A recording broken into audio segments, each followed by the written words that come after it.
I want to know, you live over here in this neighborhood. How do you feel about Daryl Gates? Daryl Gates was an asshole. You know what I'm saying? He came through, he had a fucked up Klansman mentality when he was running this shit, which is why he had to resign to begin with. How do you feel that the news are doing a story about his death on this corner? I mean, you know what I'm saying? They gonna do what they gonna do. That's the news. Whatever is like, whatever make people watch the news, this is what they gotta do. So they come right here on Florence Normandie to do a story about Chief Daryl Gates. Daryl Gates ain't never, what did he do for over here? The only reason why they're doing that because this is where the riots was at. You know what I'm saying? And he was a big part of all that when all that shit jumped off. That's the only reason why they got him. As far as, I mean, may he rest in peace. I don't want to speak ill of the dead, but I mean, I don't see him as no major ass figure. Do you think a lot of stuff has changed in terms of the relationship between the police and the community since Daryl Gates? Yeah. I actually think, you know what I'm saying, even though there's still a lot of shitty shit going on, a lot of scams people, I think when he left and he started changing the regimen and putting them new policies intact, the police been for what they say on their cars, protect and serve. To where that you usually come through rambling, just jacking up people because you see it black and they walking and you just wanna, you know what I'm saying? They still got the same Klansman mentality they always had, but it's a little lesser since he been gone. Now, I take it that you grew up or was around here in the 80s to learn born and raised first-hand knowledge of what it was like with the police in the 80s. Yeah. Tell me what that was like. This is what it's like. It's like if you see him, whether you got something on you or not, at certain times, you still gotta run. Because if they catch you, they gonna hem you up, you know what I'm saying, sock you in your ribs and do some fucked up shit to you. So even if we sitting right here when I was young, when I was out here, police pull up, if they jump out the cars, I ain't got nothing on me. I'm totally legit, all that. But I'm still supposed to get on because they come over there with that bullshit. Throw you on the hood of the car, the hot ass hood, pat you down real hard, let some people go, sock some people up, you know what I'm saying, then let them go. At the time we was young, we didn't understand the rights that we had. So we was just happy that we wasn't going to jail. They done bust like quart bottles, beer, on our backs. What do you think about Reginald Denny pretty much getting beat to a pulp on this corner back in '92? I was in prison when that happened. I really ain't got no thoughts about that. You know what I'm saying? It was a situation, emotions was high, people was doing what they was doing, you know what I'm saying? And from what I understand, he said something out his window, talking some shit, and you know, you would have kept going because like, he wasn't the only white person that came through here. So there gotta be something to make him get him. There was a lot of white people coming through here. They wasn't stopping, they had their windows up, he was getting on.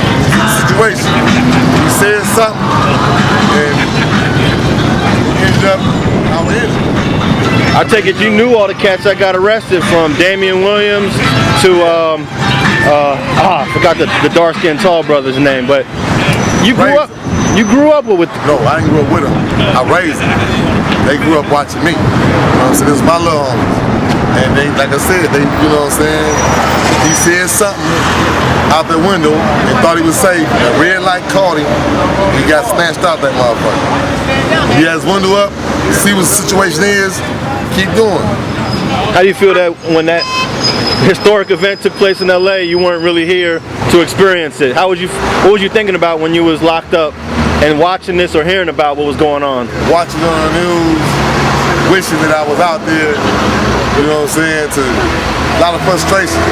And see, a lot of people don't understand the fact that while they was tripping off in Asian stores, it was all behind that little girl. They got shot in the head. Latasha Harlins. Yeah, got shot in the head, and then she get probation. You shoot this person in the head on her way out, in the back of the head. The law is, if somebody break into your house, unless they're immediate threat, they coming at you, that's the only time you can have justifiable homicide. If that person is in your house, he gets your TV, and he walking out your door, and you shoot him in the back, you got a case for that. She shot the little girl in the back of the head.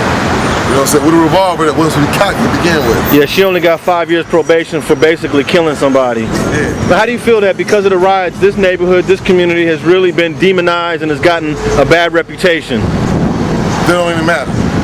Don't care. You know what I'm saying? This community is my community. We know who we are. We know who we is. What the outside people think about us, what they think about us. Don't matter. Don't know them. You know what I'm saying? They ain't doing nothing for us. They ain't in here. And you ain't gotta do nothing for us.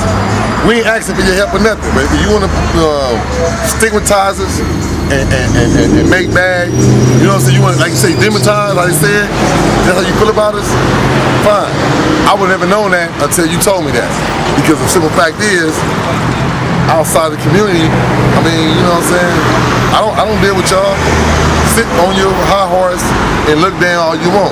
But we out here living, and you really don't matter to us. Just like we don't matter to them, y'all don't matter to us. I think a lot of outsiders who don't know LA will think of this intersection, Florence Normandie, as probably one of the worst places to go in LA. And that's probably one reason why a lot of people think this community and this neighborhood, you know, has gotten that label. But well, that's what it is, outsiders. So outsiders don't know. So like I said again, you know what I'm saying? You can look on the outside and make whatever judgment you want to make on people. You know what I'm saying? But these are still, we all Americans. We all pay taxes. Everybody ain't on welfare. People work. You know what I'm saying? People work some of the worstest jobs and you know what I'm saying? And get paid less. Still Americans. People get drafted, go to the army. You know what I'm saying? You got people in this area that's over there fighting. You know what I'm saying? I had a little cousin that was over there. Fighting in the war. Yeah, in the war. Serving their country. Serving the country. So, you know, like I said again, regardless of what they think about us and what they're saying about us, it don't matter.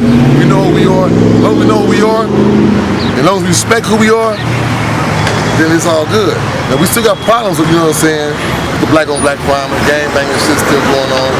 But, you know what I'm saying? Let me ask you a question about that.